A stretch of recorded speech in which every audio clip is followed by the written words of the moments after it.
esta nueva cápsula filosófica con Efi. Mi nombre es Olimpia Trinidad, licenciada en Filosofía por la Universidad Autónoma de Querétaro. En esta ocasión les traigo un video problematizando la meditación budista en su vertiente de budismo temprano, y mi objetivo con esto es esclarecer su sentido y su significado. Para comenzar, me gustaría plantear tres problemas de forma concreta. El primero es el relativo a las fuentes, ya que siempre surgirá como la problemática de cuáles fuentes son como las correctas para realmente entender, o sea, digamos el sentido como más fiel o original de esta práctica, ¿no? Y también como pues las instrucciones para practicarla, ¿no? El segundo problema es el problema de que la meditación, o sea, las técnicas de meditación han llegado a ser muy famosas en la actualidad y muchas de ellas en realidad son técnicas de meditación budista. La cuestión aquí es, ¿se están practicando estas técnicas quizá se está entendiendo el sentido como pues más originario que podríamos encontrar? O sea, ¿qué tipo de meditación es la que realmente se está invitando a practicar en estos contextos seculares? Realmente la meditación budista en su origen, dado que tiene un origen en una tradición religiosa, pues tenía más o menos un tinte religioso, ¿no? Ahora bien, el tercer problema, que es uno de los que a mí me parecen más interesantes o quizá el más interesante, que es que en la misma tradición budista, o sea, la meditación no ha sido un problema o pues un tema que haya quedado zanjado del todo, y eso por muchas razones, ¿no? Una de las principales es la forma de los textos del budismo en general, que es asistemático en realidad, o sea, y entonces hay como varias formas de entender muchas cosas en los mismos textos canónicos. Y bueno, o sea, la cuestión es que ni siquiera en los contextos budistas ha quedado zanjado bien algunas cosas respecto a las técnicas de meditación. Siempre es una discusión pues eterna y eternamente abierta. Realmente la meditación queda mucho a juicio de quien la interpreta. Me gustaría pasar a los objetivos en concreto. Hay tres objetivos. El primero de ellos es, digamos, analizar de forma puramente conceptual la meditación budista. Y con puramente conceptual me refiero a eso, a que no vamos a meternos tanto a una cuestión ya práctica o de cómo practicarla, o yo no me voy a poner aquí como que enseñarles a meditar, porque no tengo todavía el conocimiento para hacer eso, y aparte no es el objetivo en sí mismo. Realmente el objetivo es ese, o sea, analizarlo conceptualmente, precisamente para que sea un video o sea una información que les sirva tanto a la gente que ya practica como a la gente que nunca ha practicado, ¿no? El tipo de análisis que estoy haciendo va a ser como de orden filosófico, de orden conceptual, y que también es muy importante para entender todo esto. El segundo objetivo será muy acorde con el primero, es revisar las ideas al respecto que hay en el Canon Pali. Ese será el segundo objetivo, nada más como para delimitar que lo que vamos a usar es el Canon Pali. Y el tercer objetivo, como ya les había comentado, es simplemente entender el sentido de la meditación budista. Ahora sí, la idea central que quiero poner sobre la mesa es el fuerte vínculo y la relación plenamente pues íntima que hay entre la meditación budista y la verdad, o el concepto de verdad del budismo de la tradición india. Eso es lo que quiero poner sobre la mesa, y la idea central, la tesis si quieren, ¿no? Que hay un fuerte vínculo y que ese es en realidad el sentido de la meditación budista, que es un método para llegar a la verdad. Para entender mejor la meditación budista tenemos que entender el papel que juega dentro de la filosofía soteriológica budista, y debemos entender que el budismo forma parte de una tradición filosófico-religiosa india que se llama la tradición renunciante, la cual está pues digamos enmarcada en los famosos conceptos, o algunos son muy famosos, de karma, dharma, samsara, moksha, nirvana, o sea, la liberación. Bueno, ya todos sabemos que samsara hace referencia al ciclo interminable de nacimientos. Dharma es el orden cósmico moral que sin embargo no actúa por sí solo, sino con la ayuda de la acción moral del hombre. Karma se refiere al poder mágico creador de las acciones morales. Y ya como les decía, Nirvana realmente es como el fin, o digamos su sentido tiene, digamos, hacer que la dinámica formada por los otros conceptos que en realidad formarían como tal el cosmos, pues llegue a su fin, ¿no? Nirvana es la liberación del cosmos que forman todos los otros conceptos. Para alcanzar esta liberación, normalmente las tradiciones de renuncia proponen un método, un camino. Normalmente se acepta que es mediante la verdad que se alcanza esta liberación, aunque todas, claro, de forma distinta entienden esto. Esto es importante porque precisamente la meditación budista es el camino o el método que el budismo propone para lograr esta liberación. O sea, es como la propuesta budista que da solución a la problemática filosófica que propone la tradición india. Ahora sí, para entender de forma como cabal, o sea, ¿por qué la meditación para el budismo es la forma, digamos, el método que realmente puede llevar a la verdad? Tenemos que esbozar un poquito la teoría del conocimiento budista, porque realmente la cuestión aquí es que digamos, el tipo de conocimiento que propone el budismo como el que realmente puede llevar a la verdad no es un tipo de conocimiento dialéctico ni teorético, sino precisamente contemplativo o meditativo, como le queramos decir.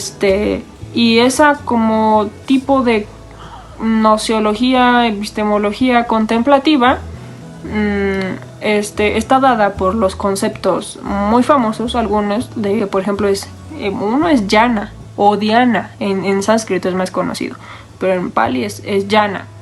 El otro es sati, no es tan conocido, pero también significa atención consciente. Es el que normalmente supongo traducen por mindfulness. Y el otro es vipassana, también es bastante conocido, que significa conocimiento intuitivo perspicaz o directo, así se llama. Pero todos estos conceptos en realidad son conceptos que tienen mucho que ver con una cuestión cognitiva. Realmente hay que entender esto, o sea, lo que hay detrás de que el budismo proponga que la meditación es la forma en la que se alcanza la verdad, es que critica el budismo que mediante el conocimiento especulativo es mediante lo que se puede llegar a conocer la verdad. Y ahorita vamos a entender un poco más por qué. También hay que tener mucho en cuenta que realmente el budismo no propone como tal abandonar todo punto de vista especulativo, porque de hecho pues el budismo también propone cosas. La cosa es más bien aquí darse cuenta de que muchos puntos de vista precisamente especulativos tienen su origen en aparatos de conocimiento pues defectuosos que de por sí no pueden llevar a la verdad. Hay un sutta que nos puede ayudar a estudiar esta crítica a los puntos de vista especulativos. Para quienes no saben, es el Brahmajala Sutta.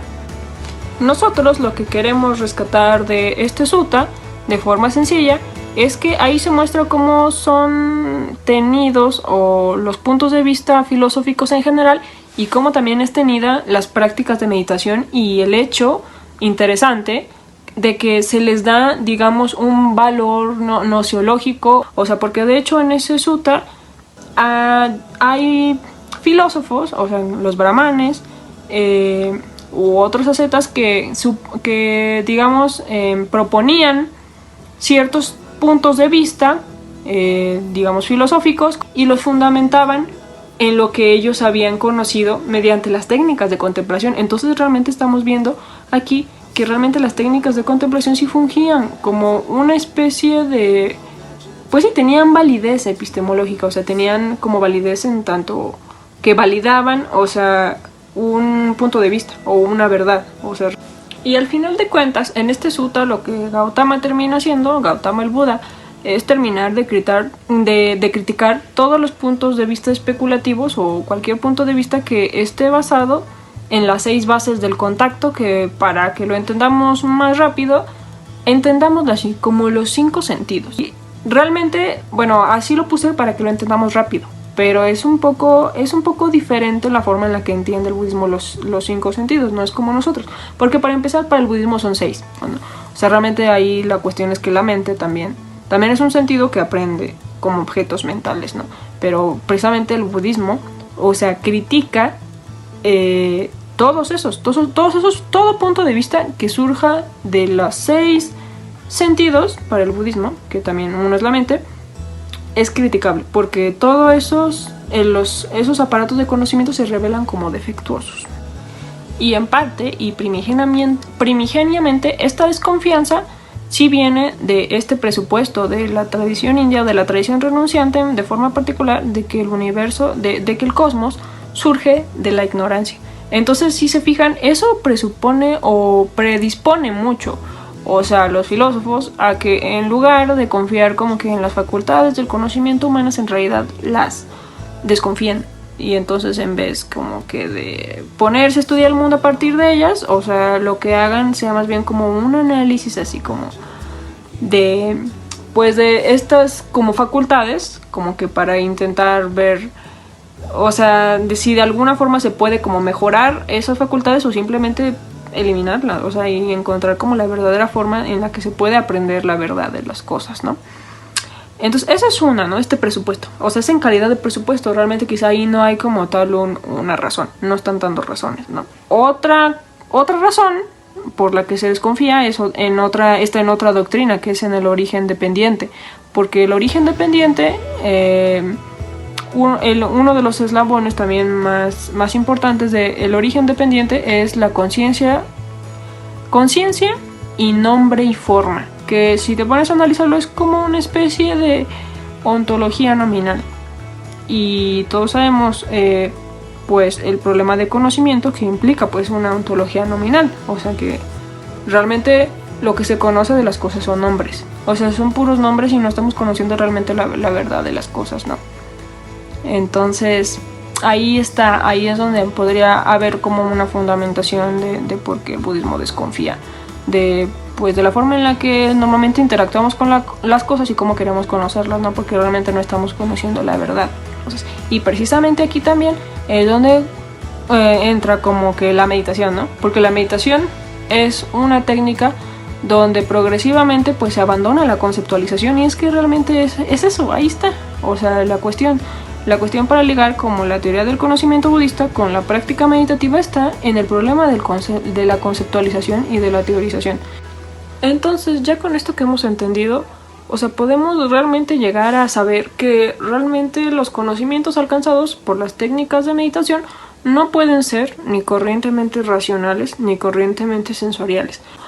Por eso, por ejemplo, algunos quizás sabrán que la meditación vipassana muchas veces es calificada de filosófica, ¿no? Porque realmente con la meditación vipassana lo que se dice que se conoce, pues son la famosa verdad promulgada por el budismo, ¿no? De que el mundo es, o de que el cosmos, la verdad del cosmos es insatisfacción o dolor, impermanencia o transitoriedad y no ser, o no yo.